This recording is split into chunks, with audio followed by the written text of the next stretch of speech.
Greetings, Dungeon Delvers and fellow DMs, and welcome back to the DM's Den. Going on with our uncommon races in our Fundamentals series, we're going to lump two of them together, just in one video. Let's talk about the hybrid races, the half races. Half-Elf and Half-Orc. Half-Elves run the parallel between living in two worlds, where they're viewed not the greatest in either, but especially in high elf societies, a half-elf is viewed as impure, imperfect, and a bit of an insult, especially to the high elf society. With humans, they're viewed kind of exotic, but they still have human flaws.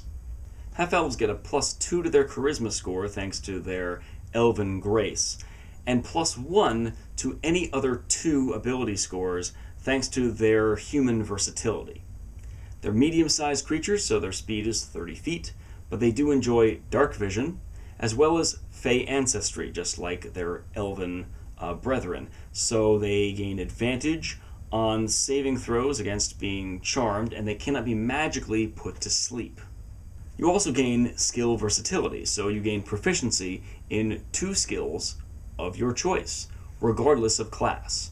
And you speak Common, Elvish, and 1 other language, again accentuating human flexibility and versatility matched with Elvish grace. In stark contrast to the half-elf, we have the half-orc. Scarred, strong, menacing in a lot of ways, many embracing the rage within, others fearful of it. The half-orcs live in destitute, poverty, slums, tribes. It's very difficult for them to get along just because of their orcish heritage. They look really scary, and there's a bit of a major negative connotation as to how they even came into being. Scarred and strong, the half-orc adds +2 to their strength score and +1 to their constitution score. They're medium creatures, so their speed is 30 feet. They mature around age 14, but usually don't live beyond the age of 75. But they do enjoy the benefits of Darkvision and are considered menacing. This gives them proficiency in the intimidation skill, regardless of their class. They also possess the ability of relentless endurance. This means if they're knocked down to 0 hit points but not killed, they can choose to instead be knocked down to 1 hit point. That's pretty cool. Then you can get back up, chop off a guy's head, or chug a healing potion. They also possess savage attacks. And I need to explain what this means. When you score a critical hit with a melee weapon, usually you roll your damage dice, then double them, double the amount that was rolled, then add your strength modifier onto it, or whatever modifier you would normally add onto it, and then that's your total damage. When you're a half-orc, you do those things, but you can choose to roll 1 of the weapon's damage dice. If it has multiple dice, then you roll 1 of them. If it has just 1 die, you roll it again.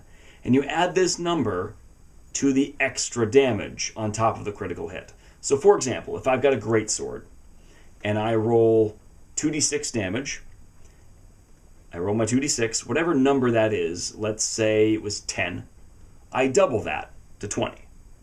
Now I take 1d6, because I'm a half-orc and I have savage attacks. I roll that, I get a 3. I add that on top, so 23.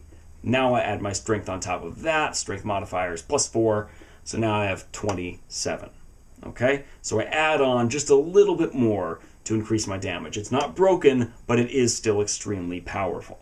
Half-orcs speak Common and Orc. Orc is a very harsh language that doesn't have its own script, but it is written in Dwarvish. So I hope that was helpful. We have one more race in the uncommon track, and that is Tiefling, which we'll hit up next time. May your swords be sharp, your magic be potent, and your mixed breeding, careful. I'll see you next time. Hey everybody, thanks very much for tuning in to today's episode of the DM's Den. If you are on the Book of Faces, you can find me there. If you're on the Book of Tweets, you can find me there. If you are ever on Patreon, you can also find me there. And if you want to see any more videos, you can click on my big dumb face. Have a good day, and please, game responsibly.